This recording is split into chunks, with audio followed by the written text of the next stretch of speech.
धीभक्त्यादिगुणार्णवम्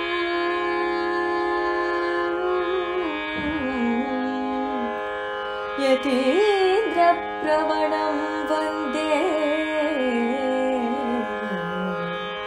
रम्यजामातरं मुनिम्।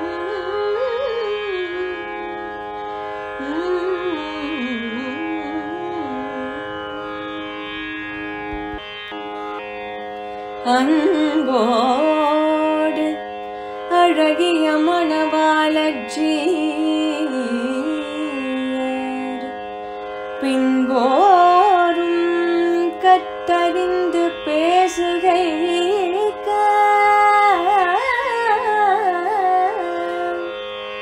தம் பெரிய போதமுடன் மாறன் மறையின் பொருள் உரைத்தது ஏதமில் பந்தீராயிரம்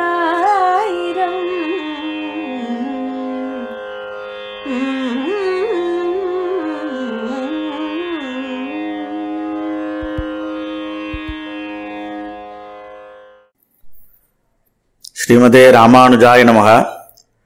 ஸ்ரீமத் வரவரமுனையே நமஹ. உபதேசரத்தின மாலையில் மணவாள மாமுனிகள் அனுக்கிரகித்திருக்கக்கூடிய விசேஷார்த்தங்களை சுருக்கமாக நாமும் அனுபவித்து வருகிறோம். அதில் இன்றைய பாசுரம் 45வது பாசுரம். வாதிகேசரி அழகிய மணவாள ஜீயர் அந்த பெரியவர் திருவாய்மொழிக்கு அனுகிரகித்திருக்கக்கூடியதாயிருக்கக்கூடிய அற்புத வியாக்கியானமாக இருக்கக்கூடிய 12,000 படி என்னும்படியான அற்புத கிரந்தம். அதனுடைய வைபவத்தை அடியேன் சுருக்கமாக விண்ணப்பம் பண்ணுகிறேன். அன்போடு அழகிய மணவாளஜீயர் பின்போரும் கத்தறிந்து பேசுகைக்கா தம் பெரிய போதமுடன் மாறன் மறைப்பொருளை மாறன் மறையின் பொருள் உரைத்தது ஏதமில் 12,000. வாதிகேசரி அழகிய மணவாளஜீயர் சுவாமி அவர் 12,000 படி என்னும்படியான அற்புதமான வியாக்கியானத்தை திருவாய்மொழிக்கு அனுகிரகித்திருக்கிறார். அதனுடைய வைபவத்தை காட்டுகிறார் சுவாமி மணவாள மாமுனிகள். அன்போடு அழகிய மணவாள ஜீயர் அவருக்கு இருக்கும்படியான அன்பு சுவாமி நம்மாழ்வார் திருவடிகளிலே அவருக்கு இருந்த பிரேமம் பக்தி, அவர் அனுகிரகித்திருந்த திருவாய்மொழியிலே அவருக்கு உண்டான அன்பு பிரேமம் பக்தி என்றும் கொள்ளலாம். அல்லது சேதனர் பக்களிலே அவருக்கு இருந்த வாத்சல்யத்தினாலே அனுகிரகித்தார் என்றும் கொள்ளலாம். சேதனர் பக்களிலே அவருக்கு இருந்த அன்பினாலே இவர்களெல்லாம் இந்த சம்சாரம் என்னும்படியான சாகரத்திலே விழுந்து நோவுபட்டு கொண்டிருக்கிறார்கள், இவர்கள் எல்லோரும் கரைமரம் சேர வேண்டும் என்கிற அவர்கள் விஷயத்திலே அவருக்கு இருந்த வாத்சல்யத்தாலே என்றும் கொள்ளலாம். இப்படியாக அன்போடு அனுகிரகித்தார் என்று காட்டுகிறார். அன்போடு அழகிய மணவாள ஜீயர் பின்போரும் கத்தறிந்து பேசுகைக்கா பின்புள்ளவர்களும் அக்காலத்திலே அவர் காலக்ஷேபம் கேட்ட அந்த தருணத்திலே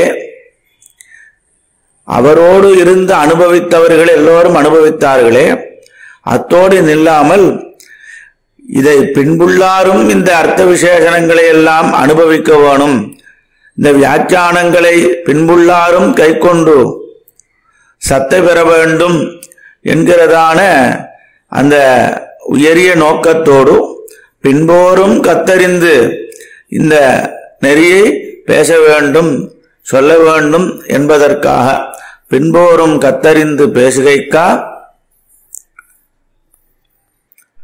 தம் பெரிய போதமுடன் அவருக்கு இருந்ததான அபாரமான ஞானம் பெரிய ஞானமாக அமைந்திருந்தது, விசாலமான ஞானமாக அமைந்திருந்தது.